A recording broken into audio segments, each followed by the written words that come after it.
Welcome to a neighborhood Unitarian Universalist congregation service on Zoom. We welcome you here as we stay emotionally and spiritually close in times when it is safest to stay physically apart. My name is Allison Kabayama, and I will be your virtual service leader this morning from home.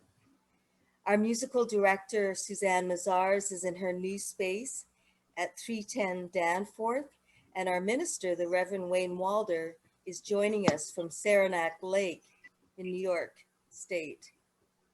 Zach Getchell facilitates our Sunday Child and Caregiver program and will share a time for all ages from his home.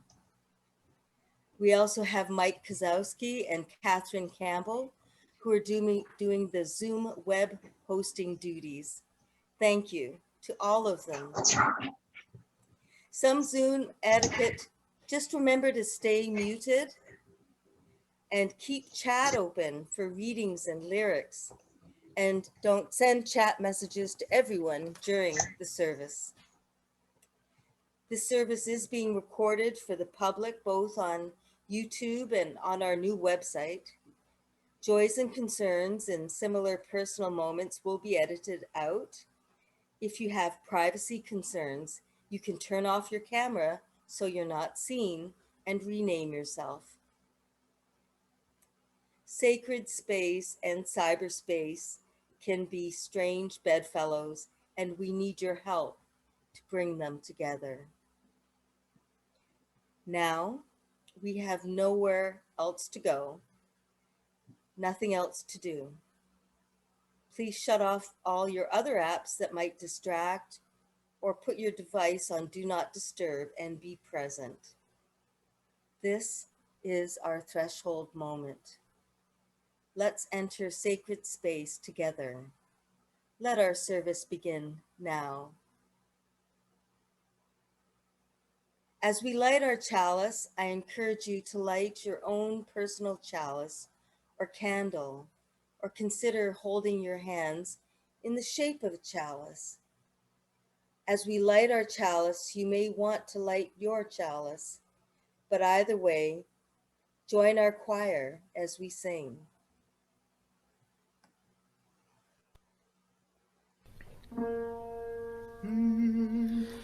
We light this chalice to remember, to light the fire within our own hearts.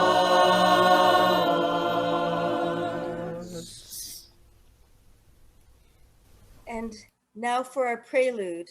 Susanne, would you like to introduce it? I would love to. Thank you, Allison.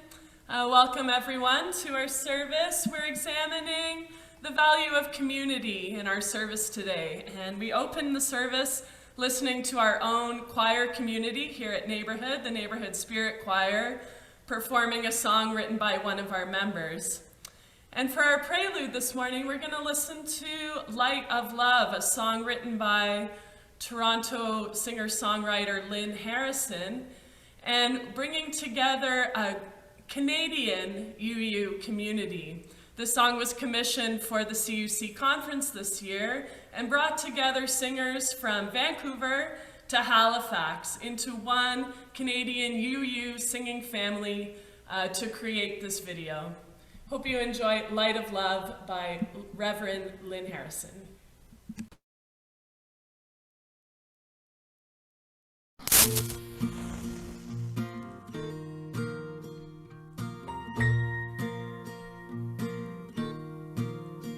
There are days when you're tending the embers,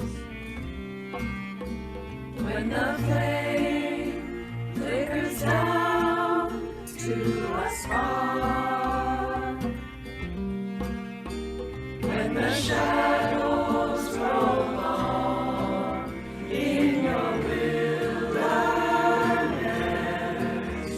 when it's hard to be strong, just remember this. He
Yes. Ah, thank you, Suzanne.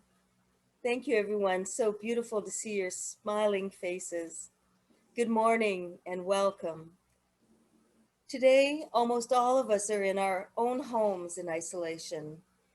Let us remember that these homes are on the traditional land and territories of the Wendat, Anishinaabe, the Mississauga, the Haudenosaunee, and the Ojibwe Chippewa nations. We have been acknowledging the land at the start of gatherings, ceremonies, and events as one way to recognize the enduring presence and resilience of Indigenous peoples. It is also a reminder that we are all accountable to these relationships. May we support and engage in efforts to declare truth, engender healing, and seek reconciliation with the First Peoples and original teachers and keepers of this land. If you are visiting us for the first time, we welcome you. Please stay around after service. If you don't go to a breakout room, our minister or staff will be in the main room to answer any questions you may have about who we are and what we do. I'd like to extend a special welcome to our Unitarian Universalist cousins visiting us from the various UU congregations in Southern Ontario. We're so pleased you have joined us this morning. Our mission at Neighborhood is to empower spiritual growth and shared action for the care of this world. Our theme for the summer is our extended UU family road trip, and our theme today is Summer Dreams. As I reflected on the theme for today's service, I have thought about why it is so important, nay, essential, for me to belong to this community. Of course, there is work, some effort, and sometimes conflict. but I find that the positives are so numerous and outweigh any and all challenges. I and my children felt so welcomed when we first came to neighborhood over 20 years ago and have never regretted stepping through the doors of the Beaches Art Center 2 decades ago. Our lives were changed by joining this community in many ways and for the better, causing me to make neighborhood central to my family's being. I have learned from others and been forgiven for my many missteps and mistakes. These kindnesses has caused me to want to extend the same degree of consideration and caring to others, both newcomers and old familiars. As I said earlier, the mission statement of neighborhood is to empower spiritual growth and shared action for the care of the world. I believe both of these prongs are best realized in the company of others who are also attempting to walk a spiritual path in the real world. Others here have shared generously with me and shown great patience as I came in with my ego and rough edges. I have yet a great deal to grow, but feel that I have become smoother, like a pebble, rather than a rock. In the words of D.T. Suzuki in The Awakening of Zen, let us first realize the fact that we thrive only when we are cooperative, by being alive to the truth of the interrelationship of all things in existence. Let us then die to the notion of power and conquest and be resurrected to the eternal creativity of love, which is all embracing and all forgiving. Traditionally, at this time in the service, we ask you to turn to your neighbor and greet them. Now, briefly unmute your device, switch to gallery view, and offer a greeting to those around you. We will sound a chime at the end. Now take a moment to greet the neighbors around you. Morning, Thank everyone. you, Allison. Morning. Good to see you. Morning. Oh, hi, Peter. Hi, Gord. Good morning. Good to see you. everyone. Hello. Hey, Wonderful to see hi, you. Irene. Hi. Hi, Julie. Hi, Joan. Morning. David, is that Hi, you? hi, hi. Hi, Jessica? everybody. Hello. Deb. Hi, Deb. Goodness. Tina. Hi, Deb. Hi, Kim. Hi, Kim. Carol. Hi, Oh, Kim. Daydream, is that you? Hiya, Joni. Yeah. Jennifer Morning, said Jen. hello. Morning, Jen. Susan, very nice to see you. Time to mute. Okay. That's sweet. I like that. Wow. That's good. Thank you. Muted now. Okay. Now, I invite you to join me, and if you will, reading our opening words, which will appear on your screen. If you're on a phone and don't know the words, just listen to my reading them. Let us cast the circle of a sacred space here. Let us cast the circle of a cherished space here. A place of safety, a place of forgiveness, a place of love. If we want the world to change, we must craft in our space and in ourselves the seeds that grow a different kind of life, a life of graciousness, of creative intelligence, a place of life and spirit for ourselves and our families. Now, as we hold this space open to grace and insight, please join Susanne for our opening song. Susanne?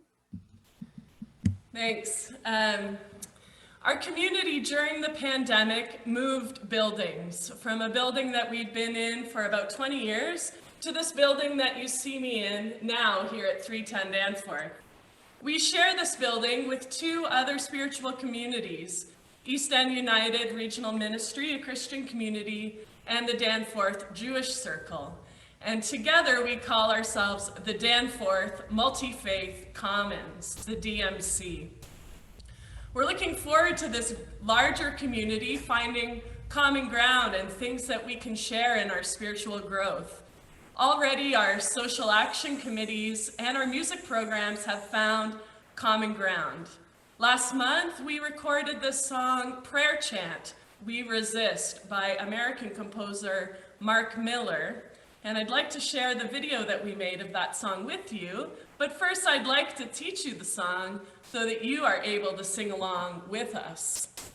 The text is, we resist, we refuse to let hatred in. We rise up, we won't back down, we're in this till the end. I'm gonna sing it once, I'll teach it to you line by line, and then we'll play the video. So it sounds like this. We resist, we refuse to let hatred in. We rise up, we won't back down. We're in this till the end. And that repeats throughout the song. Let's do it line by line. Me first. We resist, we refuse. Let's do that together. We resist, we refuse to let hatred in. Your turn. To let hatred in. We rise up, we won't back down. We rise up, we won't back down. We're in this till the end. We're in this till the end. Let's try it one time through all together. We resist, we refuse to let hatred in. We rise up, we won't back down. We're in this till the end. Please join us and the DMC Combined Choirs in singing Prayer Chant by Mark Miller.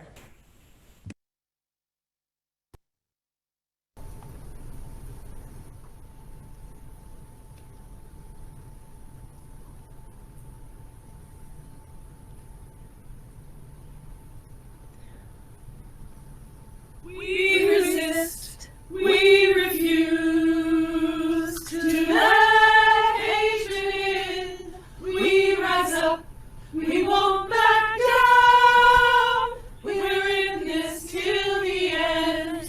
We resist, we refuse to let hatred in. We rise up, we won't back down. We're in this till the end. We resist, we refuse to let hatred in.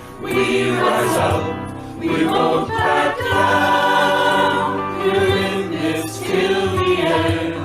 We resist, we refuse to let hatred in. We rise up, we won't back down. We're in this till the end. We resist. Pray for your enemies. Welcome the strangers. Show love to God. We're in this till the end. We resist. Pray for your enemies.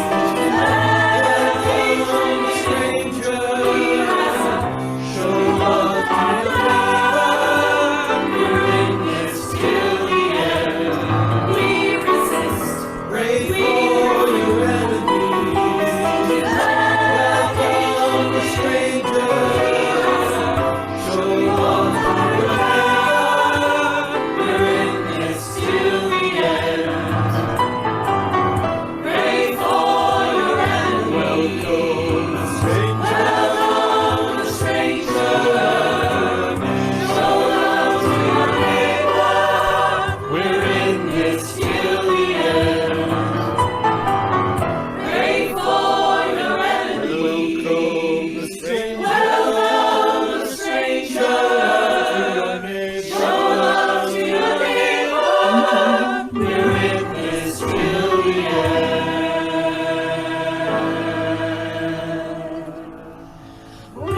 Wow.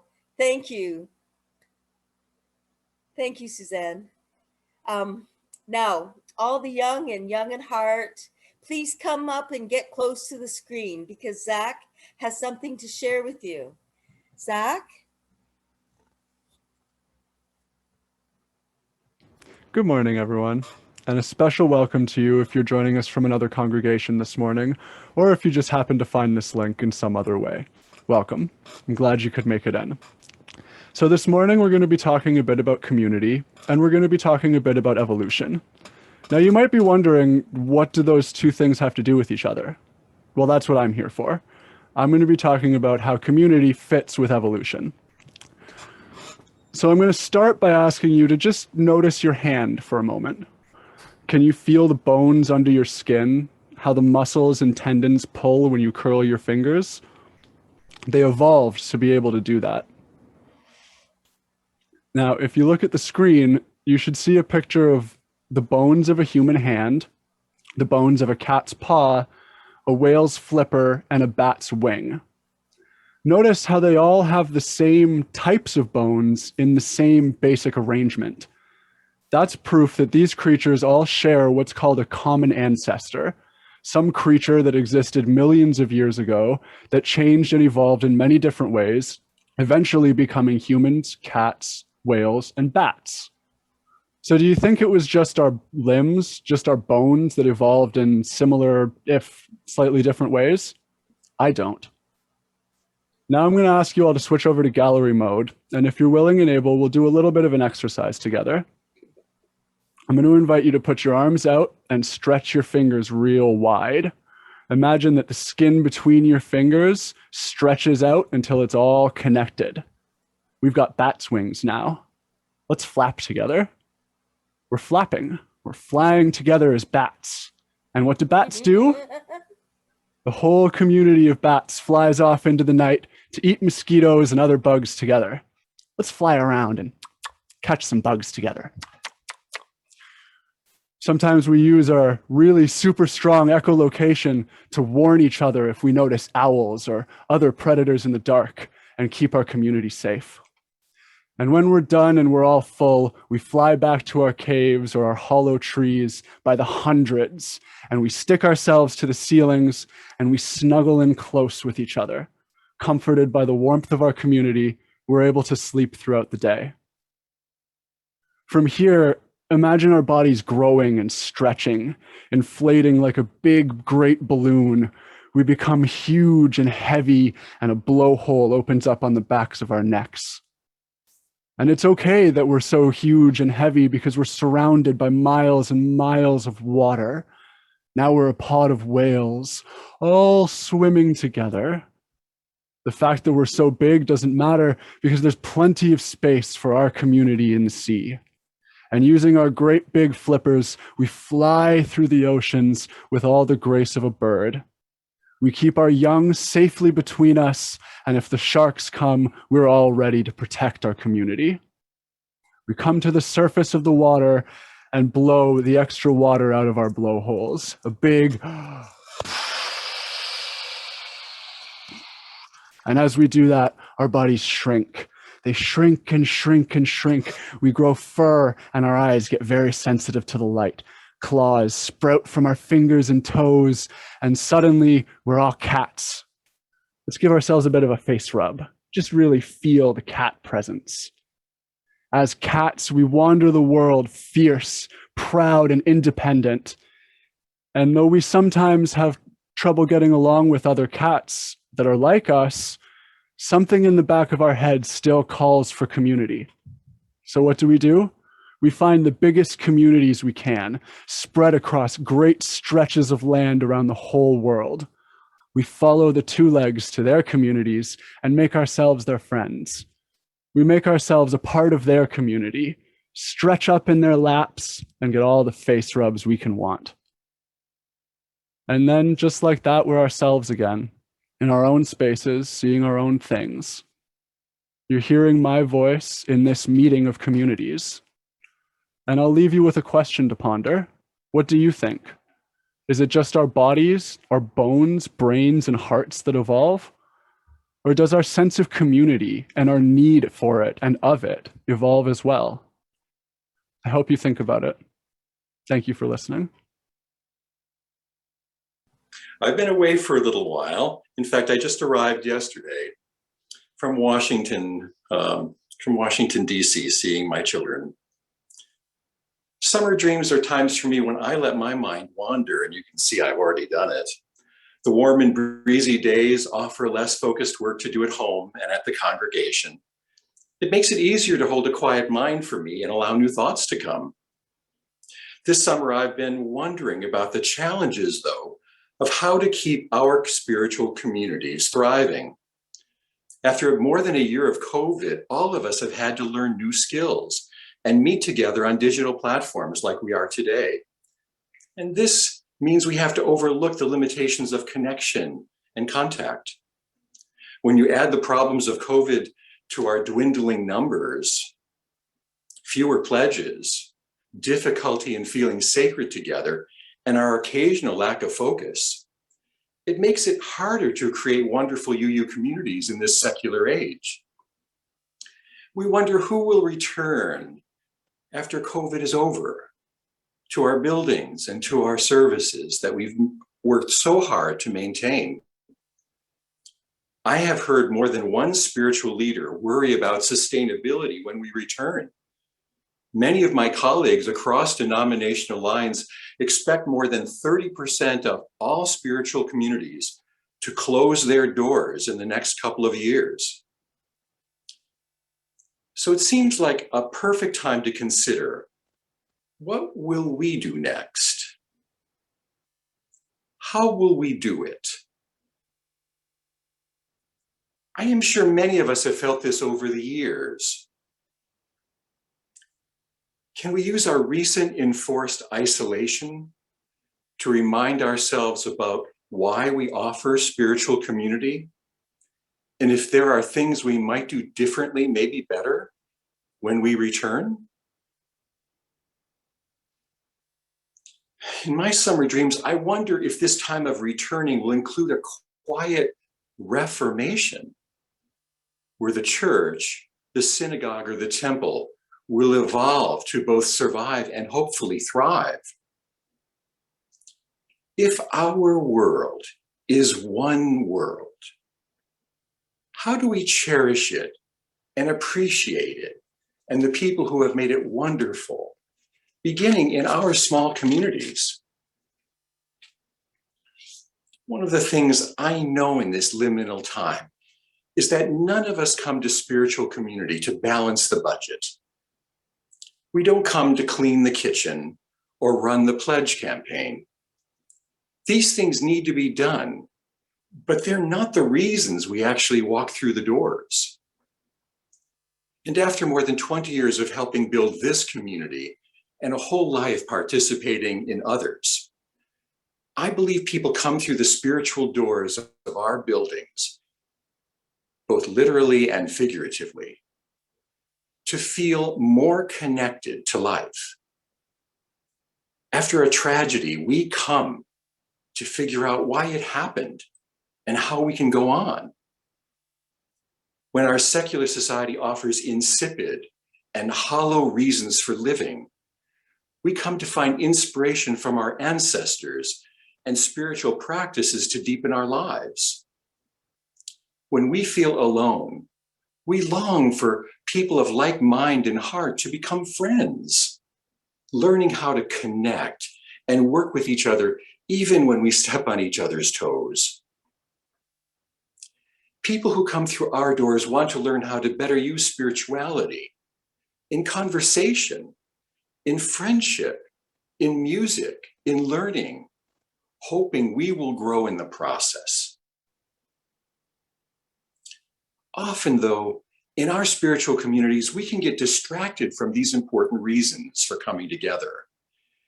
In the everyday work of keeping the place together, we often ask our friends and members to take on the work of administration and logistics before we ask them about their spiritual life. I have heard many of these stories. I bet you have too. We put survival above insight. And this is normal, but it won't help us evolve. So I wonder, as we return to our spiritual communities, can we pause, dream a little, and add a little insight to why we live with, why we support, and why we attend spiritual community? Maybe we can resolve to do it a little better. And we can consider this carefully, not so that we work harder or more, but so we work smarter. And in the second part, I have some ideas about how. Thank you for listening. Thank you, Wayne. So those will know this is a special time in our service when we invite you to share a joy or concern in your life.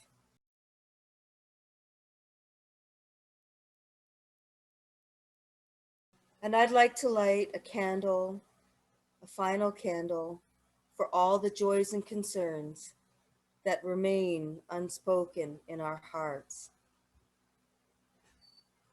I'd like to ask our minister to lead us in meditation or prayer.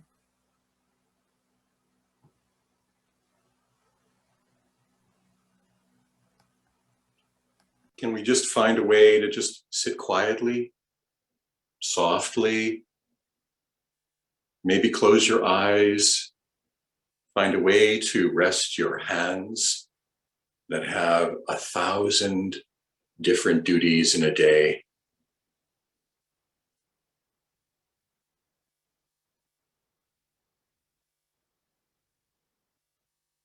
I like to feel the connection between strangers and friends around me, even digitally, holding the whole space and supporting me as I sit quietly.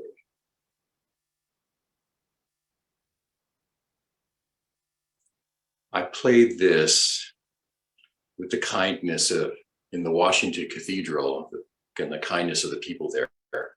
And I wonder if you can listen in softness and silence to this piece of flute music.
Don't snap back.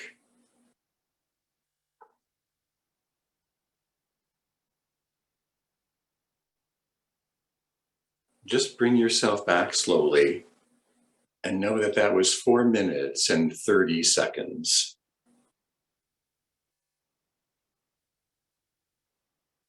It would be easy to do that again in your days and my days. And then it's over. And we are back. There's another part to this reflection. While wondering about how and why we do our work in spirituality, I heard evolutionary biologist David Sloan Wilson speak in a lecture during the summer. Then, in a wonderful coincidence of our members, Gail Renard sent me a similar video of Wilson speaking with the Dalai Lama. This is him. He's in Binghamton, New York. He really has built on the shoulders of our ancestor, Charles Darwin, who was a Unitarian Universalist. And he's developed the ideas of evolution more thoroughly, I think. Wilson believes that evolution is part of every facet of life. Just like Zach mentioned, it's part of genetics, the way our bones grow. It's part of growth, but it's also part of systems. Take a look at this. You can see how life has developed a system of distributing materials, information, and messages through a pattern it has evolved. It has done this in every creature and in every plant. Evolution also does the system in our own minds. Take a look at this of brain and coral. It's the same distribution system, in one case sending nutrients, and in the other case sending information. This evolutionary system of distribution is so successful as a pattern. Life uses it everywhere, absolutely everywhere, under the sea and in the deepest recesses of our own brain. If you look at this picture, you can see the synapses of our brain and the sparks occurring at the nodes. This is the process of how we think, shown graphically. And this picture, which looks surprisingly similar, of nodes sparking as the small pieces of light come between them, which of course are the roads between the cities, causing information to develop from an airplane looking at the Earth at night, from a microcosmic to a macrocosmic view of the same pattern. Evolution is not simply the growth of any single organism, says Wilson, or a part of any organism. It is everywhere and affects our social systems as well. He has a great example, very simple too. We've been selectively breeding animals for a very long time. And one of the animals we've been selectively breeding is chickens. The reason we do this has been to improve egg laying. Wilson reminds us that when we bred chickens for egg laying, at first we took the chickens that laid eggs most and began breeding them together. We hoped that if we took the best egg laying chickens and bred them, we'd have super chickens that would lay more eggs. But there was a problem. The chickens that laid the most eggs were also the most dominant chickens. And when we built communities of the most dominant chickens, they didn't lay eggs any better or more frequently. They pecked each other to death. Their egg production almost stopped. We forgot that the social environment has as much to do with their egg production as their ability individually to lay eggs. Once this was understood, biologists tried another experiment. They selected the best egg-laying chicken groups. They were not star egg-laying chickens, but together their production was better than average. And they bred this cooperative group of chickens who were a little bit better than normal at egg-laying. But within a few generations, this group became star egg-laying chickens. The biologists noticed that the best work of laying eggs could only be done in a cooperative community. Individuality could only be augmented by the connection, support, and even stress of a community. This is true not only for chickens, of course, it's true for us. I believe that we as humans need to do a better job of figuring out why we come together to build groups that support what we want to do. The goal and process of getting to the goals are both important. We have to be socially connected, even when there is stress in that connection. And we also have to achieve goals, or somehow both the connection and the goal process are both compromised. And this, I believe, is an evolutionary part of our togetherness. Sloan feels it's absolutely that. Through my eyes, my summer dreams, I believe the world needs models of this. Models of the way of working together, caring for one another, and getting things done together. Caring comes first, and then just as important, getting things done again and again. We need to let people know that we are creating community together as a project. Creating community is social action. And then we can actually build this in a factionalized world. When we're using that community to help us become more spiritual together and more caring of others and more effective in our work, doing this consciously so that others might see it, might help them copy it as we copied it from our ancestors. Consciously then, can we encourage our members to have a spiritual practice, any practice, to encourage a growth in spirit? We can all coach or get coached in spirit. It's easy. It's wired into us. Can we ask each other to work in the communities as we grow so that a few do not get overwhelmed? Pick up the dish. I respectfully say, pick up the papers. Read the org of what we're doing. Can we choose a few things to work towards so our resources are not exhausted? So in our social action committees, instead of having 50 things, can we have 3? We need each other to be spiritual together.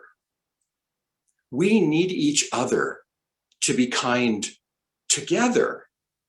And we need each other to model another way of being in this world so that we can make it a little better together. We are the evolvers of culture. We are the evolvers of culture, just like the chickens.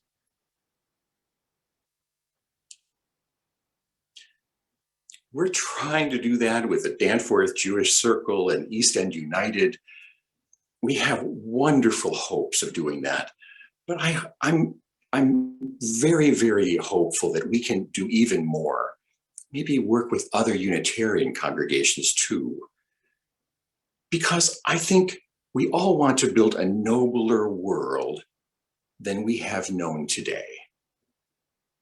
My summer dream is that others come to us to learn about spirituality, about spiritual community, that others come to us to learn how to be kind together.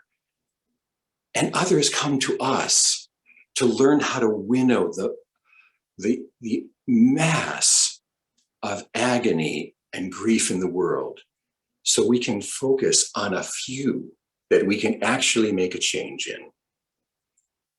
This is the kind of work that slowly changes our planet, making it better than we found it.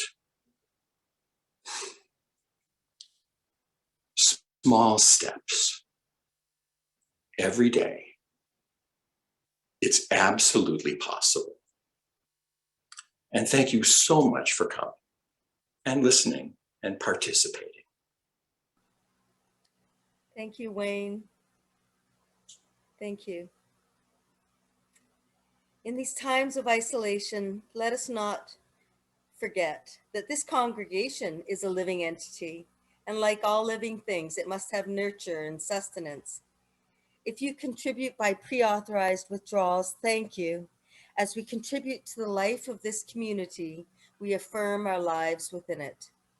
We can't pass the basket, but for those that do make contributions to the baskets each week, please consider writing a check or making an e-transfer, which is the most cost-effective way to give. Consider even doing a recurring gift.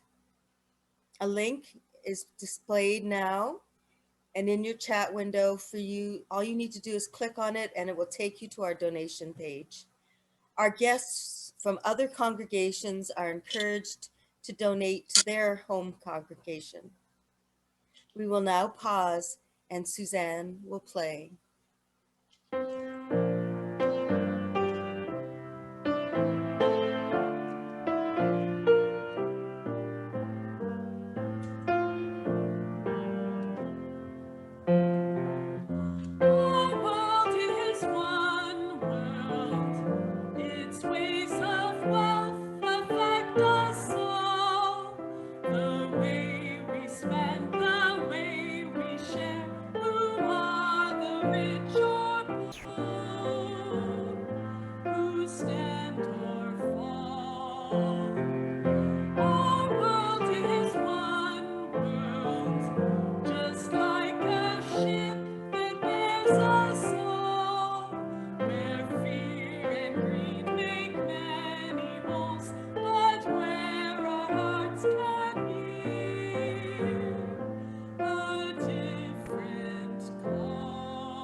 Thank you, Susanne. And now for our closing song, we have the hymn number 318 in Singing the Living Tradition, We Would Be One. The lyrics were written by Reverend Samuel Anthony Wright for Unitarian and Universalist youth at their Continental Convention of 1953-54. The lyrics speak of not only joining in love, but that as one, we pledge ourselves to greater service with love and justice, strive to make us free. Please switch to gallery view and sing along with the Spirit Choir.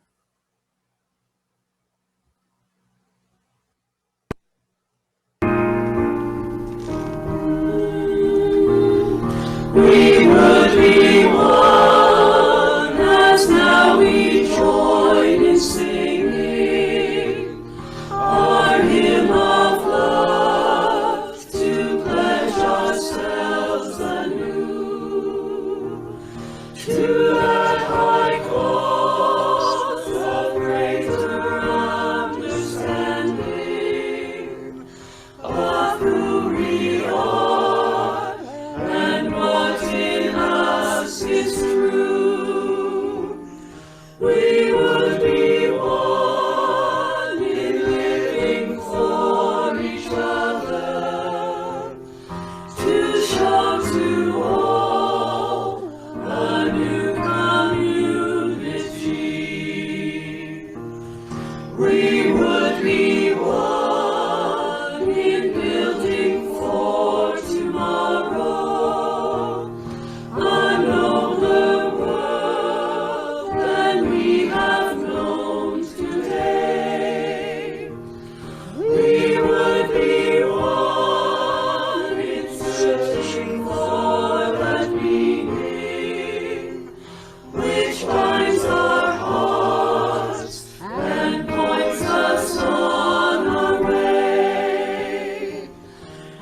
as one we pledge ourselves to greater service, with love and justice, strive to make us free.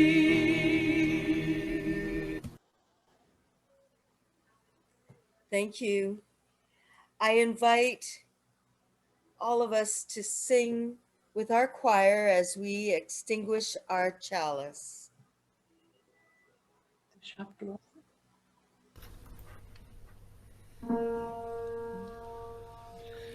Although our chalice has been darkened, we hold the fire within our own hearts.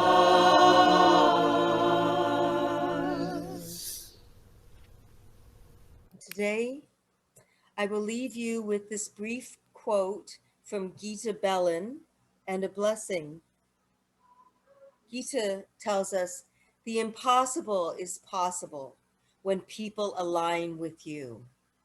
When you do things with people, not against them, the amazing resources of the higher self within are mobilized."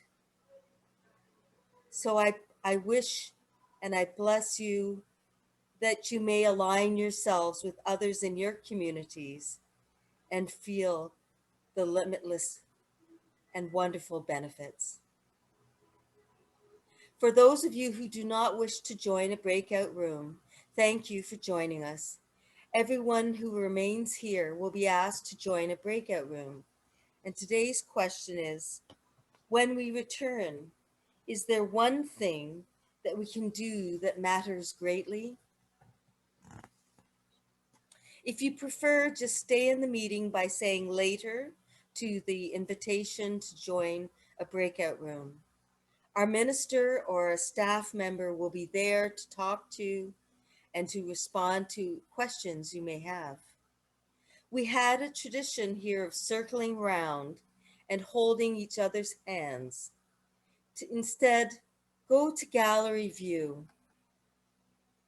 Unmute yourself, and together we will say namaste, which means I salute the spirit within you. Members and friends, namaste. Namaste. Namaste. Namaste. Breakout rooms, Welcome. Namaste. breakout rooms will begin shortly. Go in peace. Namaste.